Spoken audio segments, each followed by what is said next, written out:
আমাদের প্রত্যেকের মোবাইলে স্ক্রিন পিনিং বলে একটা অপশান আছে। এই স্ক্রিন পিনিং অপশানটা খুবই ইউজফুল। আমরা যখন অন্য কারোর হাতে আমাদের মোবাইলটা দিই, কোনো বাচ্চার হাতে, অবশ্যই যখন আমরা কোনো বাচ্চা ছেলের হাতে মোবাইলটা দেবো, অবশ্যই যে কোনো অ্যাপ আপনি এখানে পিন করে দিতে পারবেন।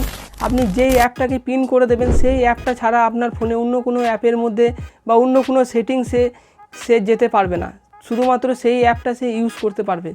তা স্ক্রিন পিনিং অপশানটা কীভাবে অন করতে হয় সেটা এই ভিডিওর মধ্যে দেখাবো। ভিডিওটা শেষ পর্যন্ত দেখবেন। আর যদি প্রথমবার আমার চ্যানেলে এসেছেন, অবশ্যই সাবস্ক্রাইব করে নোটিফিকেশান অল করে নেবেন। এর সেটিংসে চলে আসতে হবে। তো আমাদের যাদের কাছে অ্যান্ড্রয়েড 11 ভার্সন আছে, অ্যান্ড্রয়েডের 11-এর নিচে যে ভার্সনগুলো আছে সেইগুলোতে আপনি এখানে সার্চ করে এখান থেকে স্ক্রিন পিনিং বা অ্যাপ পিনিং বলে সার্চ করলে অপশানটা পেয়ে যাবেন। তো অ্যান্ড্রয়েড 11 বা তার বেশি যে ভার্সনগুলো রয়েছে সেইগুলোতে আপনি যদি পেতে চান সেটা আমি দেখাচ্ছি। এখানে বায়োমেট্রিক অ্যান্ড সিকিউরিটি আছে, এখানে টাচ করবেন। তারপর একটু নিচের দিকে আসতে হবে। নিচের দিকে এখানে আদার সিকিউরিটি সেটিংস আছে, এখানে টাচ করতে হবে। তারপর আবার একটু নিচের দিকে আসতে হবে। এখানে একটা অপশান আছে পিন উইন্ডোজ অপশানটা এখানে দেখুন, এটা অফ করা আছে। এখানে এটাকে টাচ করে এটাকে অন করে নিতে হবে, তাহলে আমাদের স্ক্রিন পিনিং অপশানটা অন হয়ে যাবে।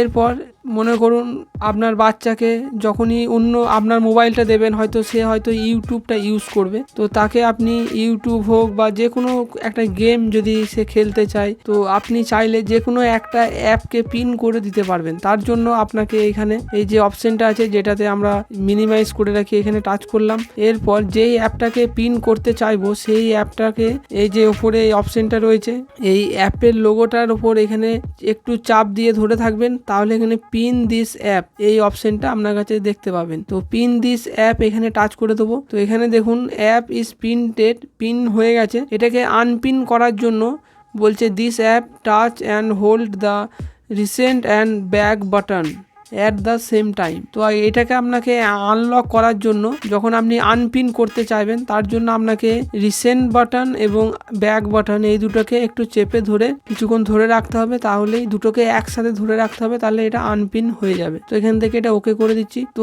এই অ্যাপটা দেখুন পিন হয়ে গেল। এবার যদি আপনার বাচ্চা এই ইউটিউবের মধ্যেই শুধু থাকতে পারবে, এর বাইরে কিন্তু সে কোথাও যেতে পারবে না। এখানে ব্যাক করবে বা যে কোনো কিছু করতে পারবে না। তো এইভাবে সে যতই চেষ্টা করুক, সে কিন্তু পিন করা অ্যাপটা ছাড়া অন্য কিছু আপনার মোবাইলে সে অ্যাক্সেস করতে পারবে না। এরপর যদি আপনি আবার আনপিন করতে চান, তখন এখান থেকে এই দুটোকে চেপে ধরে ব্যাক বাটন আর এইটাকে একসাথে চেপে ধরে থাকবেন, তাহলেই আনপিন হয়ে যাবে। তো এছাড়া আমি যদি মনে করুন এই গেমটাকে আমি পিন করে দিতে চাই, তাহলে এই গেমের লোগোটার উপর একটু চেপে ধরে থাকবো, তারপর পিন দিস অ্যাপ এই অপশানটাতে টাচ করে দেবো। দেখুন এইটাও কিন্তু পিন হয়ে গেল। তো সে শুধুমাত্র এই গেমটাই খেলতে পারবে, অন্য কিছুতে সে যেতে পারছে না। তো এই ছিল আজকের ভিডিওটি ভালো লাগলে লাইক করবেন, শেয়ার করবেন। ধন্যবাদ।